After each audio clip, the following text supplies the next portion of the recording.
প্রায় 2 বছর পর রাজ্যে ফিরেছেন অনুব্রত মণ্ডল। গতকালই নিচুপট্টির বাড়িতে যান বিধায়ক, সাংসদরা এবং অনুব্রত মণ্ডল যখন ফেরেন তখন সেখানে রীতিমতন উৎসবের আমেজ দেখা গেছিল, একদম উচ্ছ্বাস ধরা পড়েছিল দলীয় কর্মী সমর্থকদের মধ্যে। আমরা এই মুহূর্তে কথা বলবো আমাদের প্রতিনিধি মনোরঞ্জনের সঙ্গে। মনোরঞ্জন, আজ বাড়িতে বৈঠক করবেন অনুব্রত মণ্ডল, সেই বৈঠক নিয়ে একটা জল্পনা তৈরি হয়েছে, কারা কারা উপস্থিত থাকবেন, কি আলোচনা হবে, কি আপডেট পাচ্ছ তুমি এই বিষয়ে?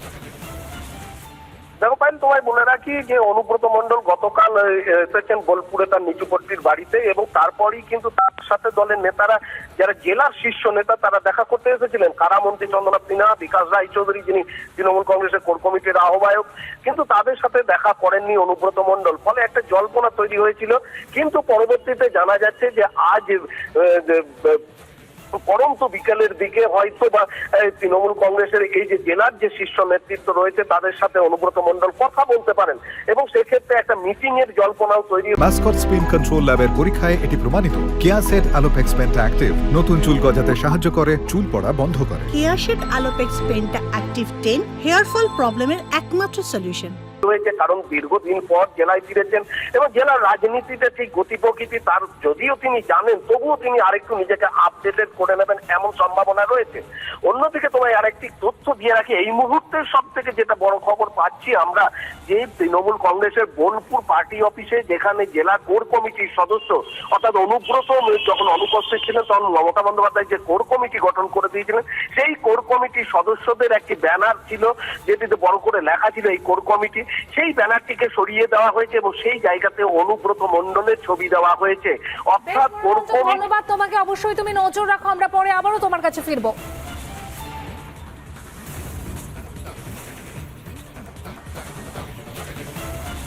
এই মুহূর্তে যে খবরের দিকে নজর রাখতেই হচ্ছে, বৃষ্টিতে জলস্তর বেড়েছে ঝাড়গ্রামের একাধিক নদীর।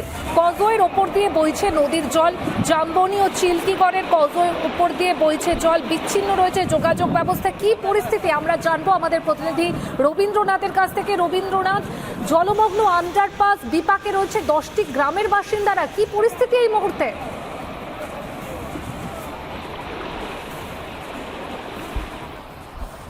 একেবারে পায়েল, দেখা যাচ্ছে যে ফের নিম্নচাপের ভূকুটি, যার জেরে দেখা যাচ্ছে জঙ্গলমহলের ঝাড়গ্রামের সুবর্ণরেখা, কংসাবতী, ইতিমধ্যে ডুলুং নদীর জল ইতিমধ্যে ফুলে ফেপে উঠছে। আমরা এই মুহূর্তে যে জায়গায় রয়েছি জামবনি ব্লকের চিল্কিগড় এলাকায় তুমি দেখতেই পাচ্ছ যে ডুলুং নদীর ওপর যে কজয় রয়েছে, সেই কজয়ের জল ক্রমশ, আমি ক্যামেরা পার্সনকে বলবো একবার সেই ভয়ানক ছবিটা দেখানোর জন্য। দেখাই যাচ্ছে যে কজয়ের ওপর দিয়ে জল বিপদ সীমার ওপর চলছে। অতএব দেখা যাচ্ছে যে এক পাশে মানুষ অনেকক্ষণ ধরে অপেক্ষা করছেন, গতকাল থেকেই জল বাড়তে শুরু করেছিল, কিন্তু আজকে বিপদ সীমার ওপর দিয়ে জল বাড়ছে, যার ফলে একদিকে যেমন যোগাযোগ বিচ্ছিন্ন, ঝাড়গ্রাম জেলা সদরের সাথে জামবনি ব্লকের গিদনি এলাকার যোগাযোগ বিচ্ছিন্ন, অপরদিকে যে দেখা যাচ্ছে জল বাড়ার ফলে কজয়ের ওপর দিয়েও জল যাচ্ছে। এই কজয়ের পাশাপাশি যে রেলের যে কজয় রয়েছে, সেই রেলের আন্ডারপাসের ভেতর দিয়েও জল যাচ্ছে, যার ফলে ক্রমশ ভয়ানক পরিস্থিতি তৈরি হচ্ছে। যদি বৃষ্টি বাড়ে সেক্ষেত্রে আরো ভয়ানক পরিস্থিতি হবে। তবে প্রশাসনের পক্ষ থেকে ইতিমধ্যে নজরদারি বাড়ানো হয়েছে বিভিন্ন এলাকায়। ইতিমধ্যে স্থানীয় বাসিন্দা রয়েছেন আমার কাছে, তার কাছ থেকে জানার চেষ্টা করবো। দাদা, কতটা সমস্যা? যাতায়াতে খুব অসুবিধা হচ্ছে, আমাদের মেডিসিন নিয়ে যাওয়া হচ্ছে দোকানের জন্য, কিন্তু যেতে পারছি না, দীর্ঘদিনের আমাদের অসুবিধে। কখন থেকে দাঁড়িয়ে আছেন? আমি প্রায় 1.5 ঘন্টা ধরে দাঁড়িয়ে আছি। আপনাদের এই এলাকার বাসিন্দাদের এর আগেও আপনারা দাবি করেছিলেন এখানে ব্রিজের? প্রতিনিয়ত আমরা দাবি করে আসছি, কিন্তু কোনোই তার সুফল পাওয়া যাচ্ছে না। এই অল্প বৃষ্টি হলে কি এই পরিস্থিতি তৈরি হয়? প্রতিনিয়ত বৃষ্টি হলেই মানে অসুবিধায় পড়ে যেতে হচ্ছে। রেলের যে আন্ডারপাস সেটাতেও তো জল জমে যাচ্ছে, প্রায় 10 কিলোমিটার ঘুরে ঘুরে আমাদেরকে আসতে হচ্ছে চিল্কিগড়। প্রশাসনের পক্ষ থেকে কিছু কোনো সুযোগ সুবিধা পাওয়া যাচ্ছে না। কিরকম যানজট দেখতে পাচ্ছেন? প্রচুর যানজট, সমস্যায় প্রচুর যেতে পড়তে হচ্ছে। আমরা আর একজনের কাছে যাওয়ার চেষ্টা করব, তিনি কি বলছেন, কখন থেকে দাঁড়িয়ে রয়েছেন, কখন থেকে এলাকায় দাঁড়িয়ে রয়েছেন? হ্যাঁ, অনেকক্ষণ সময় ধরেই দাঁড়িয়ে আছি, কিছু করার নেই, পেরোতে পারছি না আমরা। জল বিপদ সীমার উপরে এখন যাচ্ছে। কোথায় যাবেন? আমরা যাব গিদিনি যাব। বিকল্প রাস্তা নেই? বিকল্প রাস্তা দিয়েও জল উঠে গেছে, বিকল্প রাস্তাও নেই আর, এটাই প্রধান রাস্তা, মেন রাস্তা এটাই। তাহলে তো জামবনি ব্লকের সাথে ঝাড়গ্রামের একেবারে যোগাযোগ বিচ্ছিন্ন। হ্যাঁ, এটা বলতে পারেন। একেবারে পায়েল, তুমি বুঝতেই পারছো যে প্রশাসনের পক্ষ থেকে একদিকে যেমন দেখা যাচ্ছে এখানে সিভিক দিয়ে নজরদারি চালানো হচ্ছে, আর তার পাশাপাশি দেখা যাচ্ছে যোগাযোগ একেবারেই বিচ্ছিন্ন। তবে ইতিমধ্যে আরো যদি বৃষ্টির পরিমাণ বাড়ে সেক্ষেত্রে কংসাবতী, সুবর্ণরেখা এই নদীগুলির জল বাড়বে, যার ফলে আরো ভয়ানক পরিস্থিতি তৈরি হবে। তেমনকি নদী তীরবর্তী এলাকায় ইতিমধ্যে সচেতনতার ব্যবস্থা, তার পাশাপাশি এলাকার মানুষকে সচেতন করার সেই ছবিটাই দেখা যাচ্ছে জলের তলায় ঝাড়গ্রামের একাধিক এলাকা। সেই ছবিটাই আমাদের প্রতিনিধি রবীন্দ্রনাথ তুলে ধরলো। ধন্যবাদ তোমাকে রবীন্দ্রনাথ।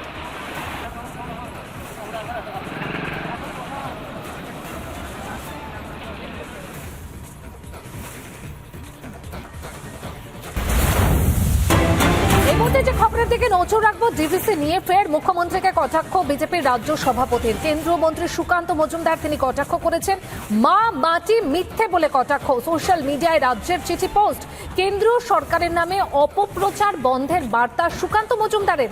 ডিভিসির জল ছাড়া নিয়ে 17 আগস্ট চিঠি, রাজ্যের তরফে অতিরিক্ত মুখ্য সচিব ও 8 জেলার জেলা শাসকের কাছে চিঠি পাঠানো হয়। ডিভিসি 2.5 লক্ষ কিউসেক জল ছাড়বে বলেও চিঠিতে উল্লেখ। চিঠিতে মাইথন ও পাঞ্চের জলাধারের নামও উল্লেখ রয়েছে। বন্যা পরিস্থিতি তৈরির কথা উল্লেখ চিঠির শেষ অংশে। তাহলে এই বন্যাতে কেন ম্যানমেড তথ্য? প্রকাশ্যে জল নিয়ে মুখ্যমন্ত্রীর মিথ্যে তথ্য।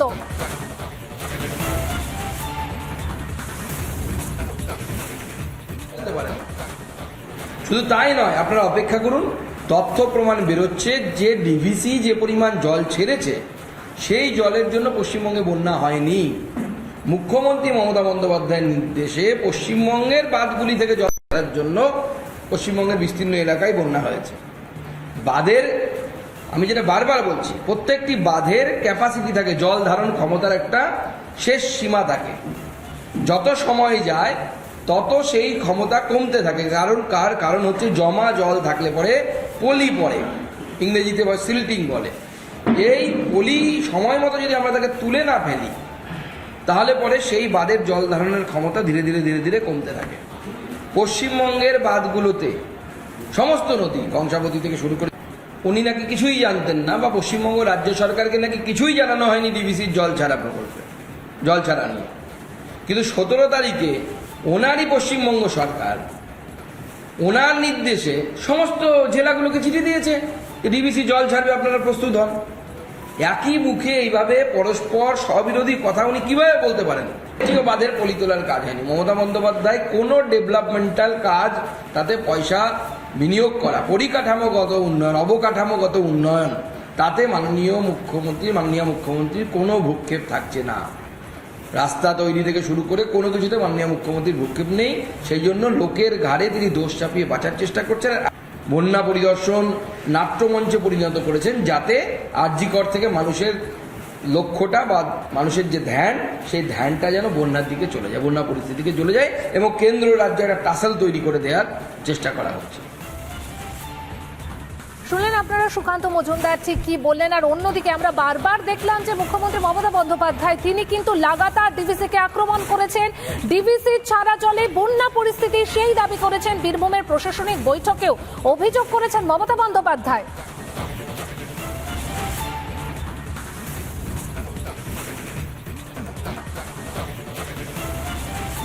করে দিয়েছে, সবই তো নিয়ে গেছে কলকাতা থেকে সরিয়ে।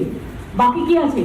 কলকাতায় একটা বিল্ডিং পড়ে থাকবে আর কলকাতার কথা শুনবে না, আর বাংলায় জল ছাড়বে, লোক মারবে। মানুষ আগে না ওর একটা বিল্ডিং এর কাঠামো আগে? ওখানে তো বসে সব আরাম কায়দায় বসে থাকে। জল ছাড়ে তো জল শক্তি মন্ত্র। আমরা চাই না সেই অর্গানাইজেশন যারা জল ছেড়ে মানুষ মারে। ডিভিসি তো তৈরি হয়েছিল বন্যা থেকে মানুষকে বাঁচানোর জন্য। 20 বছর ধরে ড্রেজিং করে না, ডিসইনফেকশন করে না, ফরাক্কায় করে না। আমি তো বাংলাটাকে পাহাড় বানাতে পারবো না। দার্জিলিং এর একটা পাহাড় আছে, সেটাও তো ভুটানের জলে ডোবে। জিওগ্রাফি তো আমি তৈরি করিনি, ইতিহাসও আমি তৈরি করিনি। আকাশও আমার হাতে নেই, বাতাসও আমার হাতে নেই, কিন্তু কেন্দ্রীয় সরকারের হাতে ডিভিসি আছে। তা থাকা সত্ত্বেও আমরা ওদের বারবার বলি, যখন তোমাদের 80% ভরে যাবে 10,000 করে করে ছাড়ো, যাতে মাটি সহ্য করতে পারে। একসাথে তুমি 5 লাখ ছাড়বে, কি করে মাটি সহ্য করবে? তুমি তো জল এসছে কিন্তু আমার সমান। মানুষের safety security is in danger. ট্রেনে চড়তে ভয় লাগে। কোথায় যাই মন্ত্রী? শুধু ভোট চাইতে আসলেই হবে? বিপদে মানুষের পাশে থাকতে হবে, এটা মাথায় রাখবে।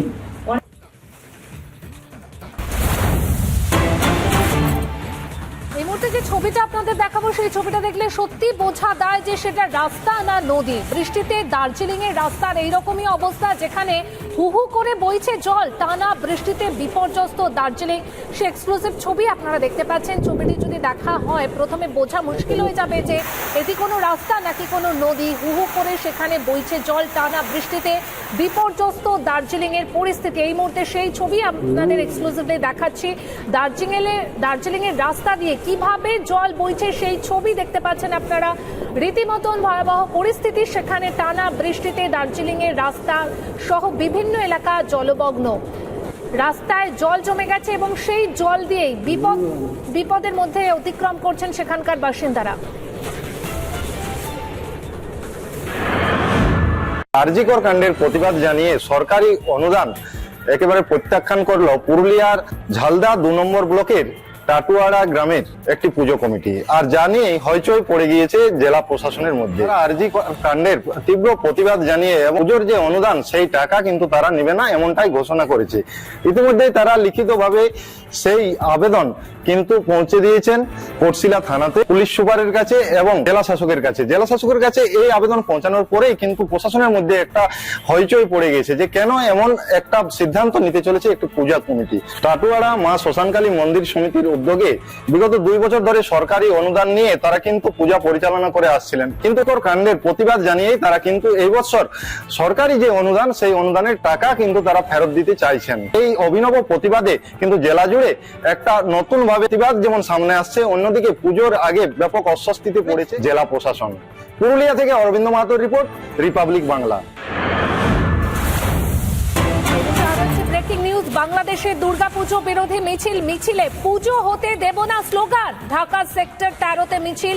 আগে ঢাকা সেক্টর 11-তে দুর্গাপুজো হতো, মিছিল করে সেক্টর 11-তে পুজো বন্ধ করা হয়। ঢাকায় সেক্টর 11-তেও দুর্গাপুজো বিরোধী মিছিল, পুজো করতে না দেওয়ার স্লোগান। রীতিমতন সেই মিছিল থেকে স্লোগান উঠতে থাকে, পুজো হতে দেব না, এই স্লোগান উঠতে থাকে।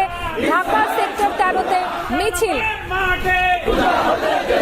কি ধামাচাপা ইউনিসেফ, সেই বিষয়টা একবার আপনাদের সামনে তুলে ধরি। বাংলাদেশে মন্দিরে আক্রমণ, দুর্গাপুজোয় মাইক বাজানোয় ফতোয়া, সংখ্যালঘুদের ধর্মীয় স্থানে হামলা, হিন্দুদের বাড়ি ঘর দোকান জ্বালানো, সংখ্যালঘুদের মারধর করার পাশাপাশি দেদার লুটপাট, চাকমাদের ঘরছাড়া করার ছক।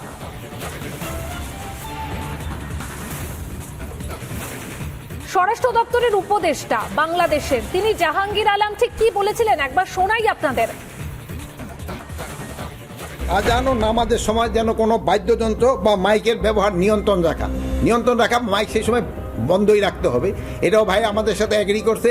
আজানের কমের পক্ষে 5 মিনিট আগেই এই ধরনের কার্যকলাপ বন্ধ রাখতে হবে এবং নামাজ শেষ হওয়া পর্যন্ত এই ধরনের কার্যকলাপ বন্ধ রাখতে হবে। অনেক সময় দেখা যায় যে একটা বাদ্যযন্ত্র রেখে দিল, আজান হইতেছে, হয়তো বাদ্য ওই যান্ত্রিক গ্রহণে নাই বা অন্য জন্য এসে একটা শুরু করে দিল। ওই ক্ষেত্রে ভাই আমাদের ক্ষেত্রে এরা সবাই আমাদেরকে ইনশিওর করছে যে কোনো রকমের যেন এরকম কেউ করতে না পারে তার ব্যবস্থা গ্রহণ করবে।